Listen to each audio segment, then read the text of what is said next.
Good morning, students. Welcome to the statistics class once again. This is Matthews teaching you statistics, and this is my channel, Statistics by Matthews.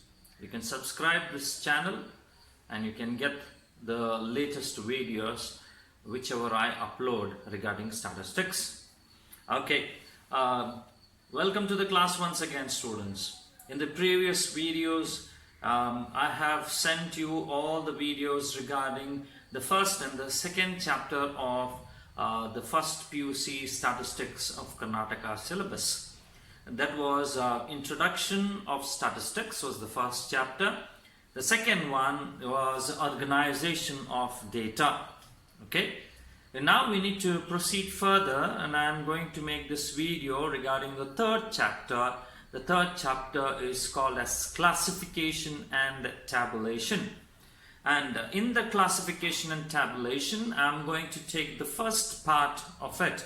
The first part is called as classification, students. Okay, right. This classification is a very important process in the statistical survey, students. It's a very important process. It's an important stage. Okay. Once the survey is done, students, once we are done with the collection of data, what is important is we need to know what is available for us, what data is in hand, and how we have to present the data, or how we have to analyze the data. To present or to analyze the data, the first step that we need to do is classification of the data available. Classification is a very important stage. Once again, I'm going to say it. Okay, so now let me explain this to you in a simple example or a simple illustration. Okay, let us understand this with the simple illustration. Right. Usually, you and I accompany our parents to the market, especially to the vegetable markets. Okay. So in most of the areas, we have this vegetable market allotted for one particular day. And in Kannada, we call this to be a Sante, right? We have this as a Sante. So now, when we go to this Sante, we, along with our parents, we join them not to do the shopping, but to help them or to carry the bag that wants to keep all the things in that bag and carry the bag. That's the reason why we usually go. Is it right? Yes. So imagine on one particular day, you and your parent have gone to this vegetable market to buy the vegetables.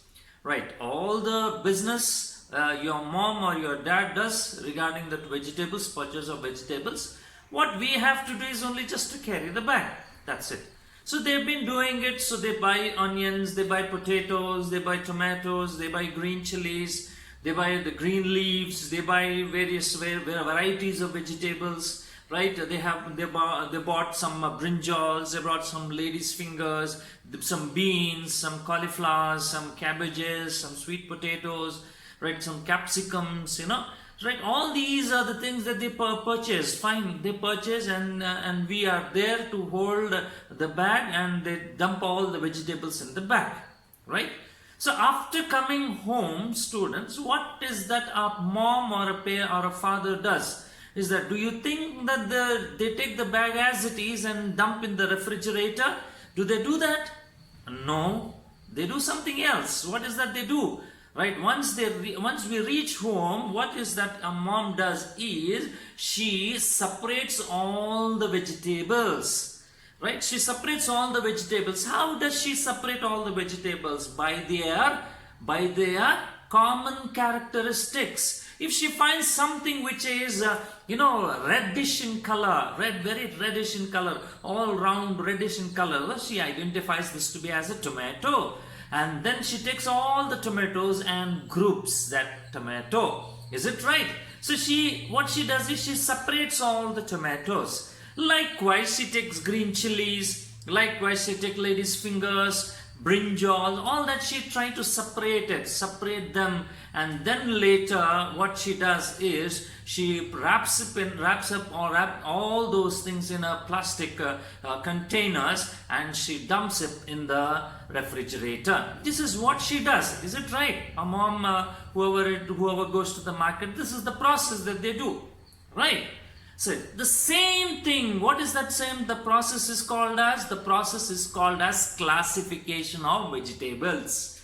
But here we are supposed to do classification of data. The same process, students. We go to the field of survey, we collect the data about number of children per family, we collect the data about their religion, we collect the data about their monthly income and expenditure, we collect the data about their education, we collect the data about their employment. All these varieties of data are in hand, right? We have it with us. Now what are we supposed to do with this? We are just having this data in hand, we need to separate them. So when we separate all the heights ones, okay, all the religion, right, the data about their religion we separated, data about their income and expenditure we separate. This is what we call it as classification. So classification is an important process, okay? So the definition right now I'm about to say to you students, just clearly understand that and follow this definition. Classification is a process of systematic grouping of units according to common characteristics. According to common characteristic, if we group the units, then it is called as classification. So classification is the process of systematic grouping of units according to common characteristics is called as classification, students. Okay, now let me get back to the same illustration. Now why your mom do the classification of vegetables? Why she does the classification of vegetables? Why it is important for her to do this classification of vegetables? Reason is, if ever she wanted some important vegetables, right, she can easily access to those vegetables quickly. If she wanted some tomatoes urgently, instead of seeing that whole bag of vegetables, she may be finding difficult where the tomatoes are. But if she classifies and separates the tomatoes, it is easy for her to pick the tomatoes from the refrigerator. Right? You understand? That is the reason why the classification of vegetables is required. She does it. And she keeps it according to the usage also. Okay, for Monday I'm going to cook this, right? So I'll keep it here. The Tuesday I will be keeping, right? Like that, you know, the priorities can be kept regarding the data as well. Regarding the vegetables, she has done according to the priority. Every day we use chilies, every day we use tomatoes. Right? So these she keeps it in a priority list, or rest of all other vegetables she can push it back in the shelf in the refrigerator. This is what she does.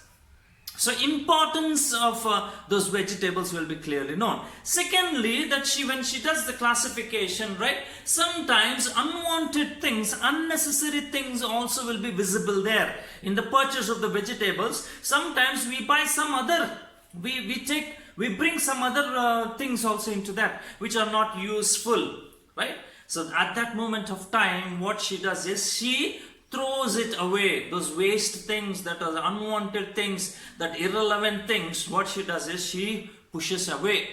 Okay? So imagine we are purchasing some green leaves, okay? Some fenugreek leaves, something we are just buying that. So when we buy those leaves, you know, along with that, we get some other leaves as well. So we will not be using those leaves. So what we'll be doing is she will pluck those leaves which are unwanted and throws it out. So that is the reason why we need to do the classification of vegetables. The same likewise, students, even the classification of data also is done in the same way, students. It is done in the same way. If you want the data which is important to us, we can classify it and keep it as a priority for us, as an important data for us. Okay, and we can number it. This is an important data. This is the important group of units, values that we have that will be very much useful for us. Like that, we can identify that and keep it as an important one. Unwanted data, if it is there, we just throw it away, right? So on that basis, students, so we need to understand, right, technically what are the objectives of classification. Why is that we have to study? So I have written these objectives here, students. Number one, they said, is to reduce the size of the data. Okay, the huge bag which will be so heavy, is it right? So what we do, once we separate it, we can easily carry them, right? Easily carry them. Small units, we can easily carry them. So like that, so the huge bulk of data can be reduced, students. So heights data, then weights data, it may be the data of income or expenditure. We can separate them. That is what we can do it, and it will be easy for us. Second is to bring similarities together, to bring all the data which is all about income together, right? All about weights together, all about, we can speak about the heights together, all about the number of children per family, all those data together. We can bring that similarities together. And obvious, right? To facilitate comparisons, it will help us to do the comparisons. Right? Mainly is what we need to compare. Statistician's duty is always to compare. So we do the comparisons. And now you see, to give importance to significant features of the data. To give importance. Right? Whatever it is, some as I said, some vegetables are of very much high importance. Right? Then at that moment of time, what are we supposed to do is that we need to, right? We need to give them topmost priority. So that is what we'll be doing. It's to give importance to the significant features of the data. And last, fifth one is to enable further statistical analysis. So once we do this classification, students, then this data will be very much ready for us to analyze, and it will be very much easy for us to do the analysis, and it is ready. Right? There is no other process. After the classification is done, there is no other process, or there is no other stage as such that is important for us. Once the classification done, it is very much ready for the analysis to do. And that is the reason why this classification of data is very much important, students. Okay, so I hope you have understood about this. So what is classification? Classification is a grouping of units, is the process of grouping of units according to their common characteristics. And these are the 5 main objectives of classification, students. So this is one of the important questions, students. It can be asked, right? What is classification? What are the objectives of classification? So you may come across with this. So this is what you need to understand, students. Okay. So now this is the introduction part of the classification. In the next video, I will explain it to you about the types of classification, students. Okay. Right. Thank you.